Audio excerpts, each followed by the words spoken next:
पडवळची भाजी म्हटलं की तुमच्याही घरचे नाक मुरडतात का हो? पण जर तीच भाजी इतकी चमचमीत बनत असेल तर कुणाला बरं नाही आवडणार? तर आज आपण बनवणार आहोत टिफिनसाठी एकदम परफेक्ट, हाय प्रोटीन आणि चवीला उत्तम अशी पडवळ चना डाळ भाजी. अशाच सोप्या आणि टेस्टी रेसिपीज पाहण्यासाठी आपल्या चॅनलला आत्ताच सबस्क्राईब करा. इथे साहित्यात आपण घेतलेलं आहे एक मध्यम ते मोठ्या आकाराचं पडवळ, ज्याच्या आतील बी काढून छोटे छोटे तुकडे करून घेतले आहेत. पडवळ घेताना तो जास्ती जून नसावा, म्हणजे तो चांगला कापलाही जातो आणि पटकन शिजलाही जातो. त्यानंतर आपण इथे घेतलेत 2 बारीक चिरलेले कांदे, थोडासा फोडणीसाठी कढीपत्ता, 1 टोमॅटो बारीक चिरलेला, 3 ते 4 लसणाच्या पाकळ्या बारीक ठेचून घेतलेल्या आणि अर्धी वाटी चना डाळ 4 ते 5 तास आधी भिजत घातलेली. भिजवलेली चना डाळ अगदी सहज शिजली जाते. आणि त्यानंतर इथे खूप सारी कोथिंबीर. इथे आपण एका कढईमध्ये 2 चमचे तेल गरम करून घेतले. त्यामध्ये जिरे मोहरीची खमंग फोडणी दिली. मग थोडासा कढीपत्ता आणि लसूण घालून किंचित परतला. त्यानंतर बारीक चिरलेला कांदा घालून तो गुलाबी होईपर्यंत परतून घेतला. कांदा चांगला मऊ झाला की त्यामध्ये भिजवलेली चना डाळ टाकून एखाद मिनिटभर चांगली परतून घ्यायची.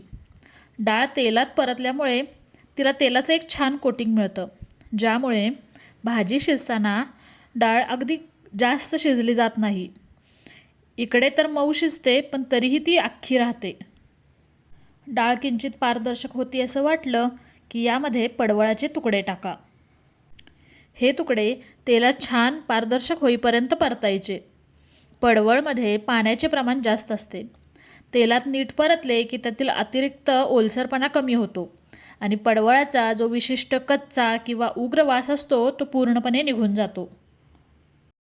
बरं का मंडळी, पडवळ हे वजन कमी करण्यासाठी आणि पचनक्रिया सुधारण्यासाठी अत्यंत फायदेशीर आहे.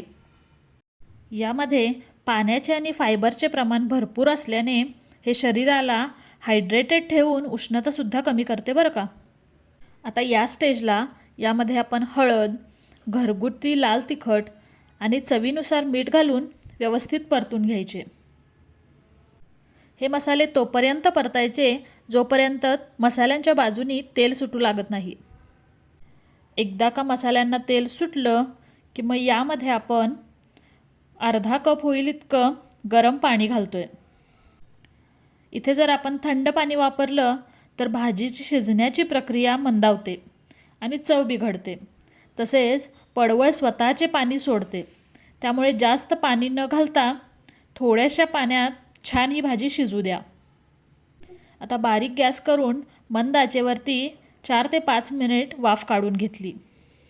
पाहताय ना, डाळ आणि पडवळ किती छान मऊ शिजले आणि भाजी एकदम चविष्ट दिसतीये.